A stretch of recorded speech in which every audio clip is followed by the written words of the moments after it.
Hola queridos oyentes. Hoy escucharán una historia interesante. Pero primero no se olvide de suscribirse a nuestro canal. Disfruten viéndolo. Mi infancia no fue fácil. Mi madre falleció temprano. Casi no la recuerdo. Miraba las fotografías con ella, solo imágenes vagas del pasado pasaban por mi memoria. Aún era muy joven cuando falleció. Pasé toda mi infancia con mi padre. Mi padre no era malo. Pero trabajaba mucho, estaba constantemente fuera de casa, así que no lo veía a menudo.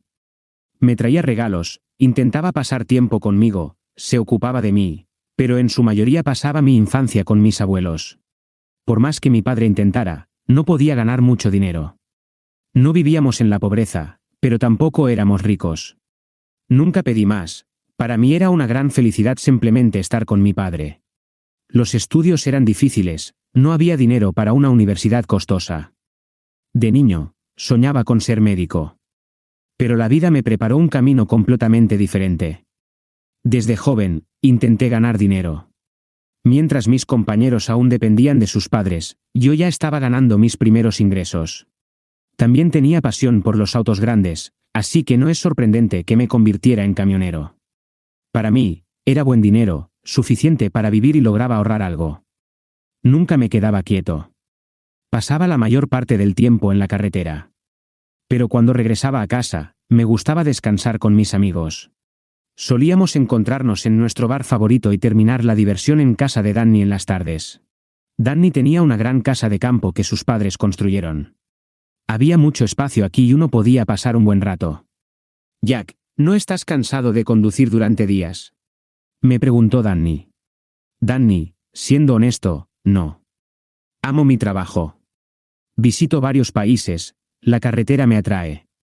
Hay algo en esto, te lo digo con certeza, respondí.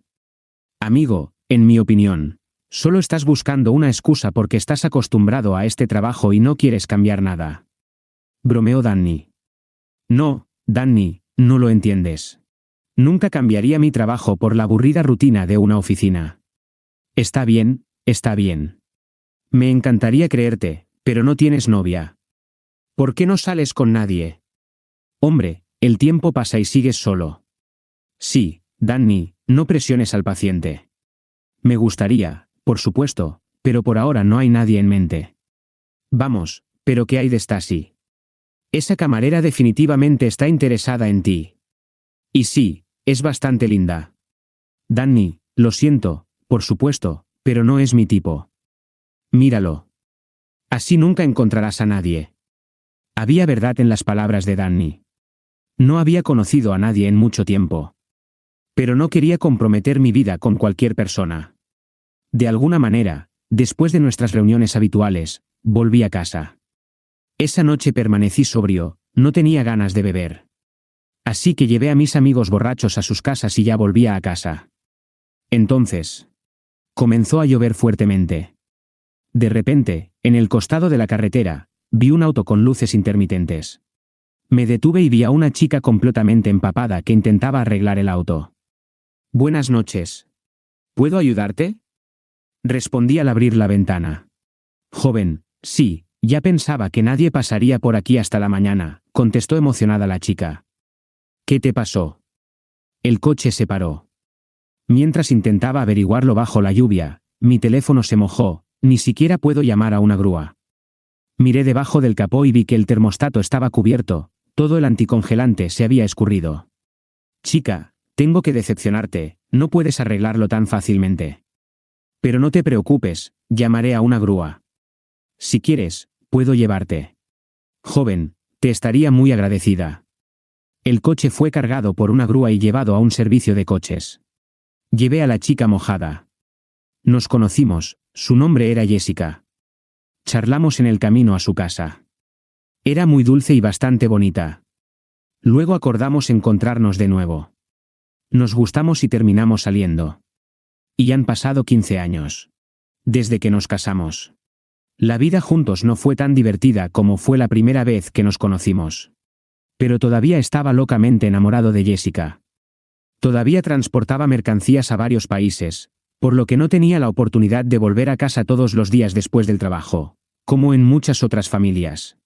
Pero, por otro lado, el tiempo que pasábamos juntos era muy intenso, era sexo apasionado, fiestas divertidas y veladas románticas. Estaba feliz, ahora tenía un gran deseo de volver a casa rápidamente, donde me esperaba mi Jessica.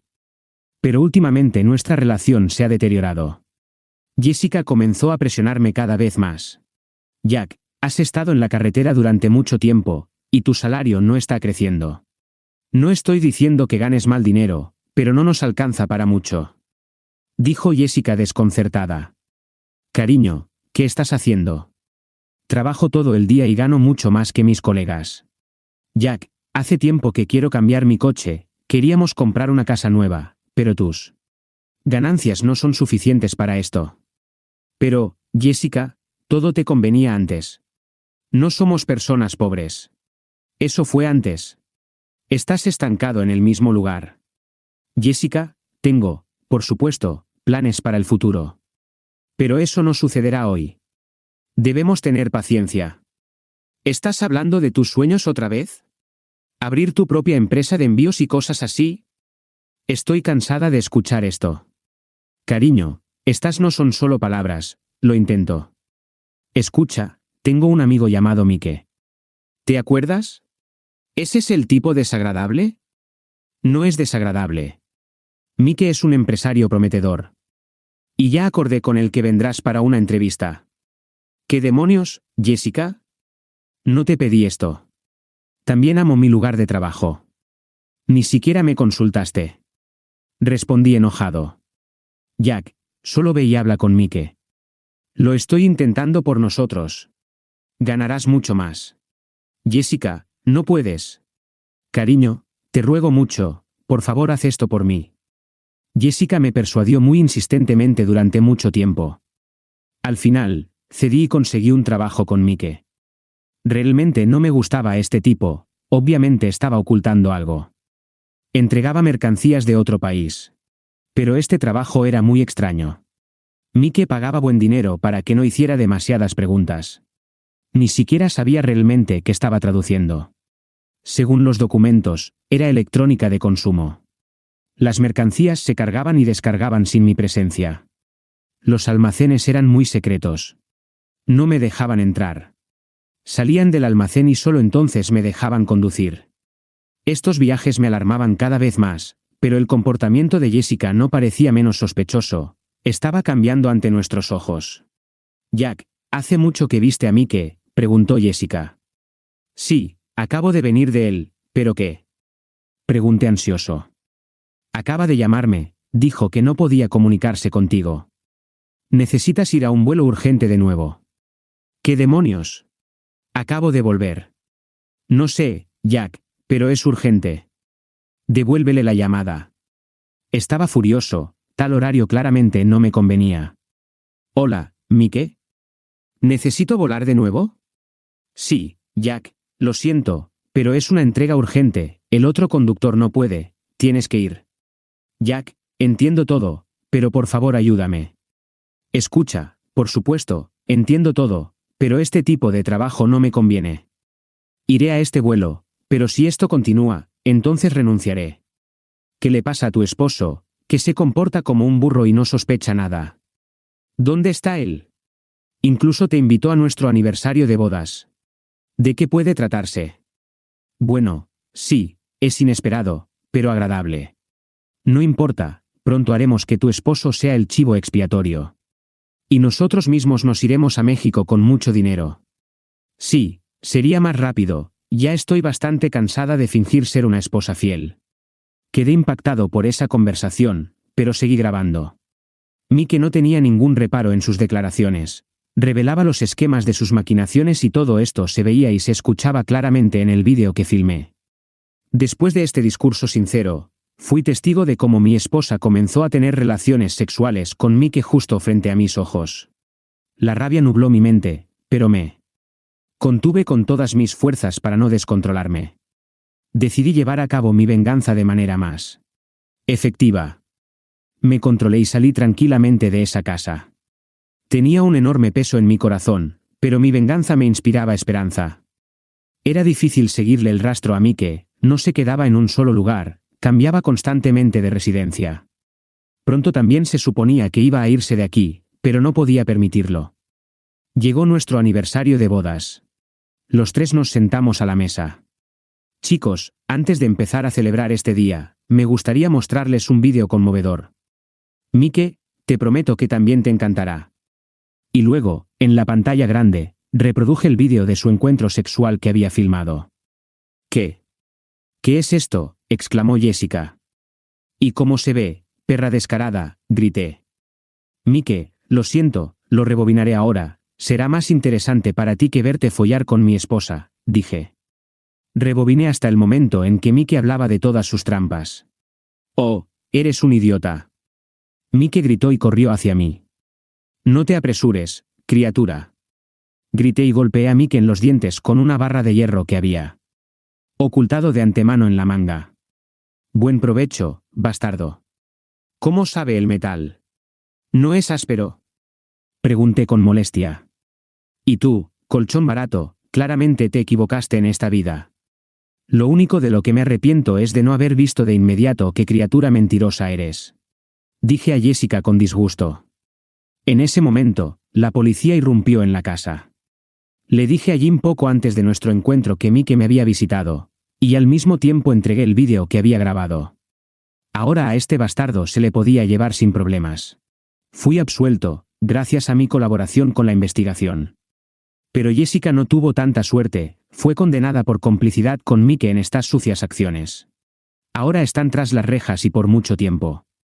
Sin embargo, abrí mi propia empresa y mi negocio comenzó a desarrollarse rápidamente, lo que me ayudó a sacar esta carga innecesaria de tantos años de mentiras de mi vida. Gracias por vernos.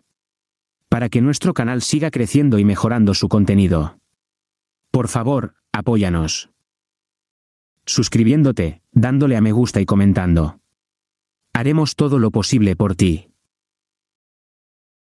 All right, everyone's presentations are done. Nick, the manager, said as he tried to move the discussion forward. Excuse me, I haven't. I recently found out something. Nick interrupted me and began to speak. There's apparently someone in this department who didn't graduate high school and is just a part-timer. Meetings should be for employees only. Absolutely right. His lackey, Mike, of course, agreed with Nick. I'm leaving. After leaving the meeting room, I started to shut down my computer. I noticed that an email had arrived, not in my personal inbox, but in the company's shared email. Thinking, there's no point in speaking up, no one will listen, I went home quietly. The next day, I heard a commotion from Nick's desk. He was staring at his computer screen, his face pale. Nick? Is something wrong? Mike looked at the screen with him. And he turned even paler than Nick. Why is he so angry? Knowing the reason for Mike's distress, I thought to myself, serves them right. My name is Adam. My mother passed away when I was in the 9th grade, and I was raised by my father.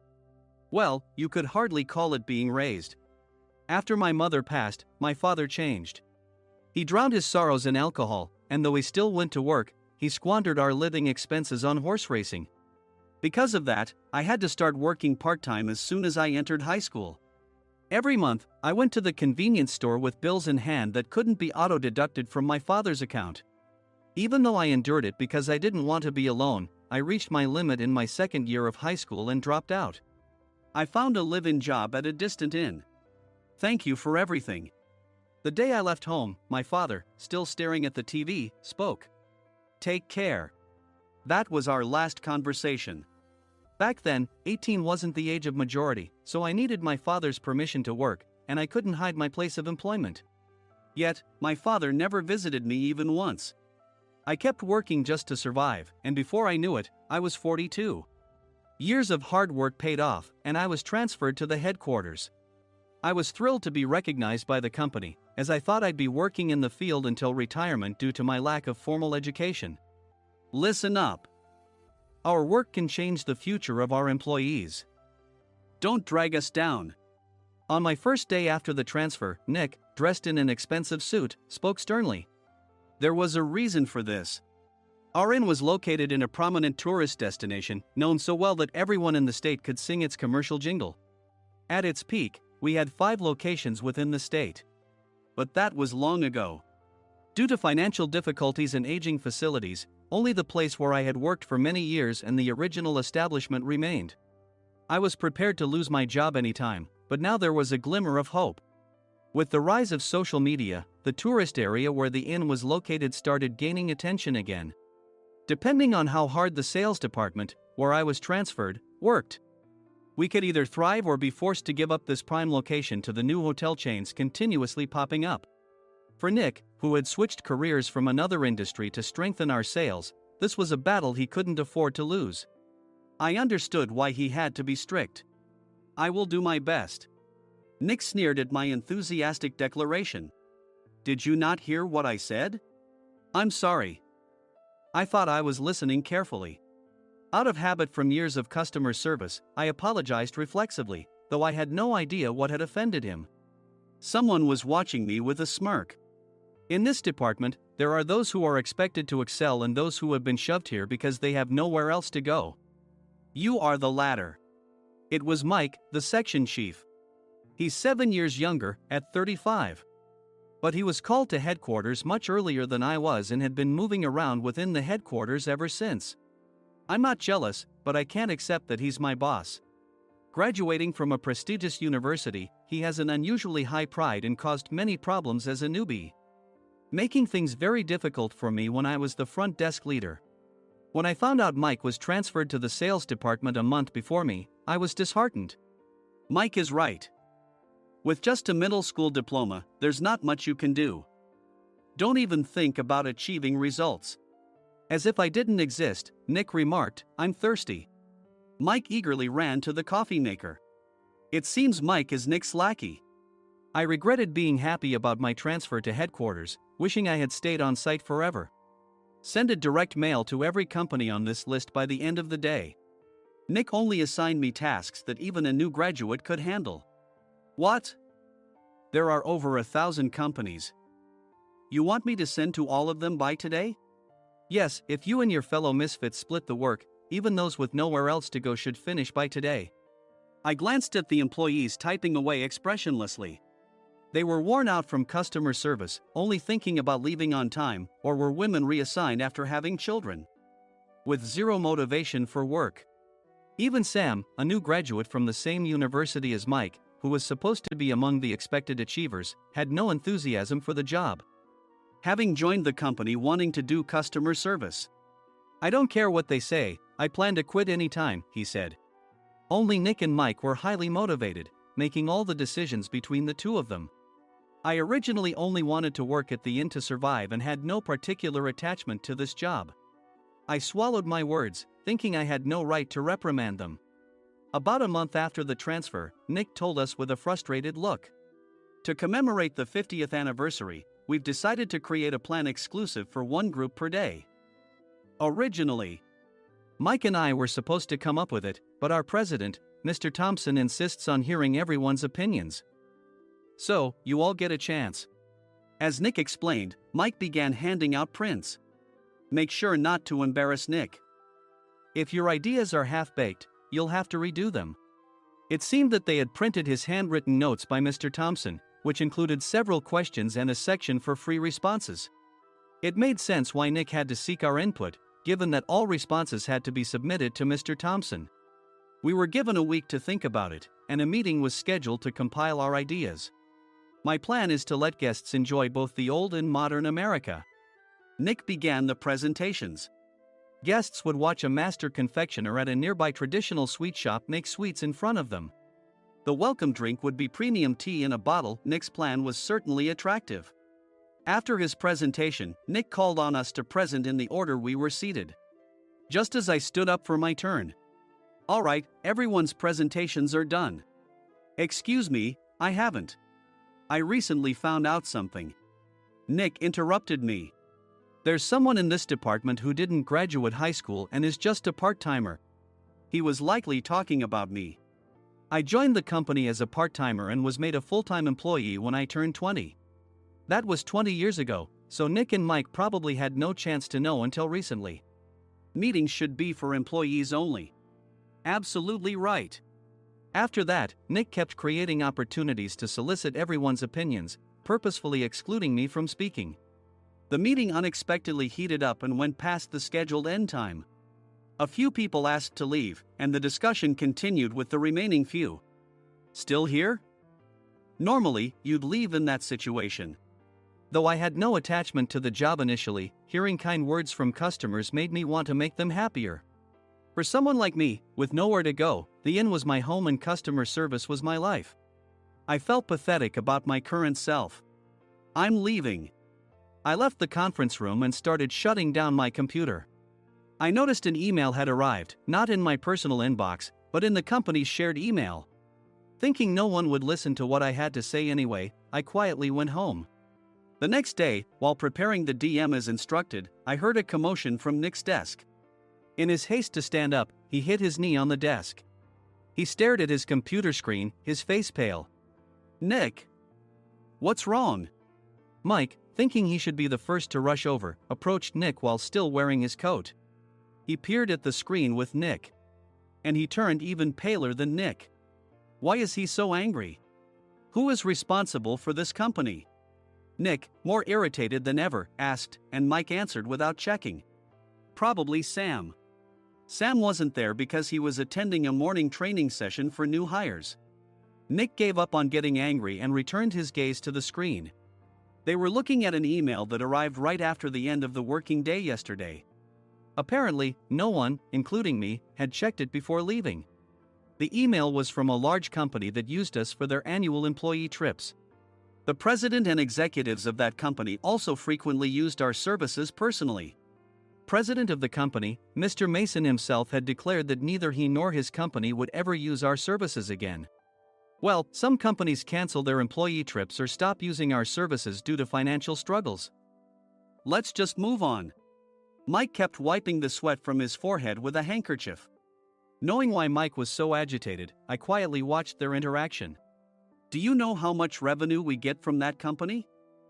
We can find other guests to fill the rooms, but we'll lose the banquet costs, gift shop revenue, rental car fees, and more.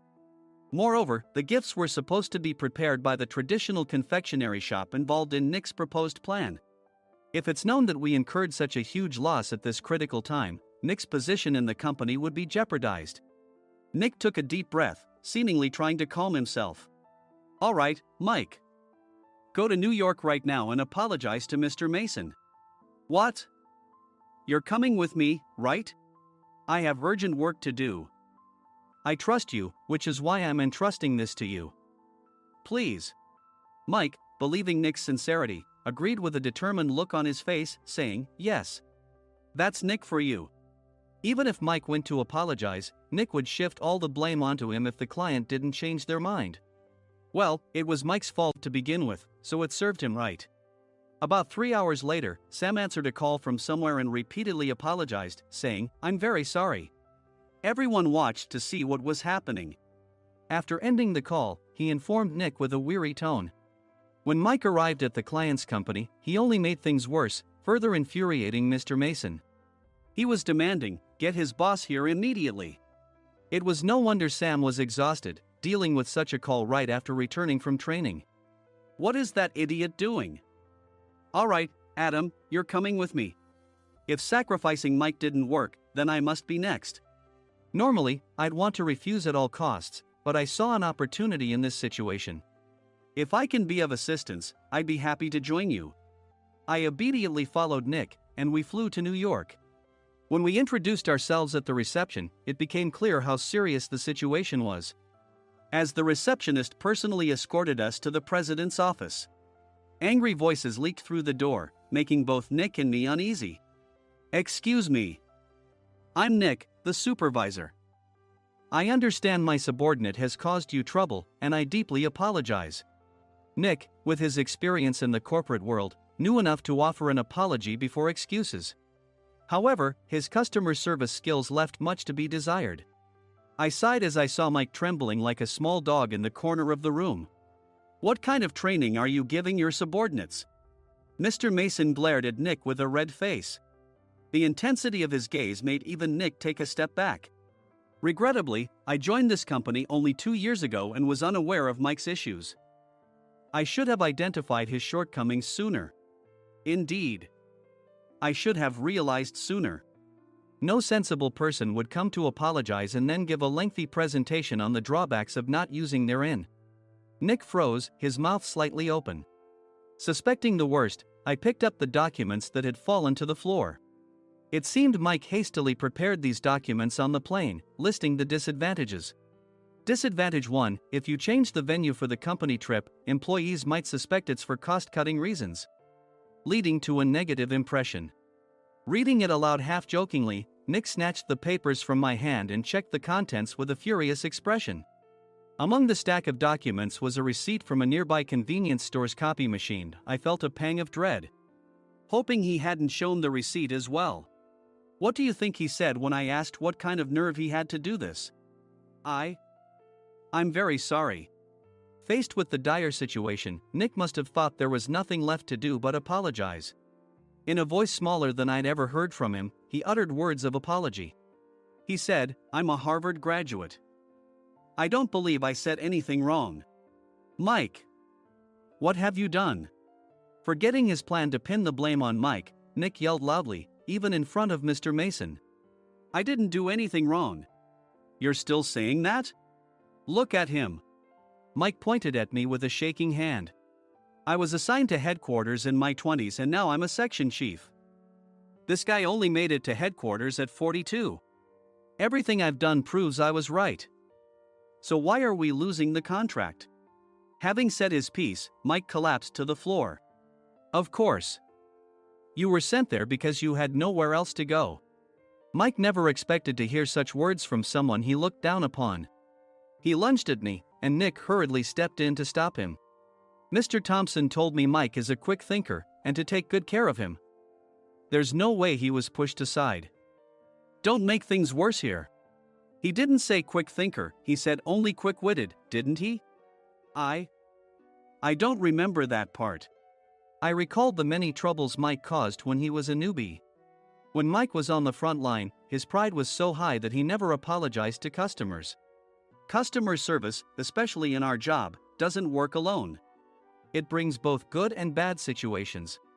If the front staff or housekeepers made mistakes, or the cleaning company didn't properly clean a room, one had to apologize to the customers regardless of personal fault. Mike, in such situations, would never apologize, insisting he wasn't at fault. This often angered customers, and as the front desk leader, I frequently had to apologize on his behalf. He caused complaints and disrupted operations, which is why he was quickly moved to headquarters. In departments where he didn't interact directly with customers, his quick thinking was beneficial and things went well. But it seemed his flaws were starting to show.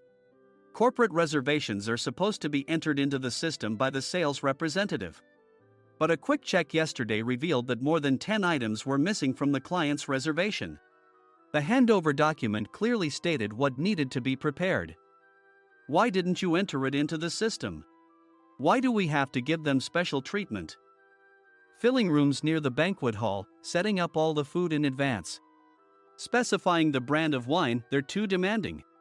No wonder he always angered customers, I thought, feeling a headache coming on.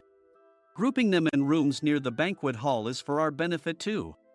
It makes it easier for the staff to set up beds and serve breakfast since everyone's schedule is synchronized. As for the other requests, Mr. Mason suggested them to lighten our load. I didn't know that. Nick finally seemed to realize that Mike was the one who had angered the client. What did you say to them? I just told them we wouldn't give them special treatment anymore. We shouldn't waste effort on things that don't bring in money. I was utterly exasperated at his lack of understanding of customer service. Of course, we shouldn't comply with unreasonable demands. But carrying over successful practices from past stays makes customers feel remembered and enhances their experience. Good memories encourage repeat visits. That's part of our job. I looked down at Mike, who was sitting on the floor. In our job, nothing is a waste. Mr. Thompson likely moved you to the sales department, hoping you'd finally understand this. How do you think he feels now that you failed to meet his expectations? Mike, tears in his eyes, fled the president's office. I was amazed he still hadn't apologized. You have it tough, Adam. It's okay, we're all employees of the same company. I deeply apologize for this disrespectful incident. Especially after all the care you've shown us.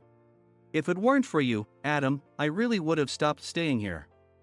When I heard you were moving to the sales department, I was willing to reconsider if you handled it. Seeing us talk so amicably, Nick's face contorted. Do you two know each other? Adam's service is excellent. I always requested him specifically. Normally, we don't accept specific staff requests, but we made an exception for Mr. Mason, adjusting my shifts accordingly. He had personally stayed at our hotel just before my transfer, and during casual conversation, I mentioned, I'm moving to the sales department soon. If I hadn't told him then, things could have been much worse. Please continue to take care of us. I look forward to it. On the return flight, Nick awkwardly offered me a can of beer. It's still working hours. Of course, I had no intention of forgiving him for a single beer. Nick might try to pin everything on Mike and avoid any consequences.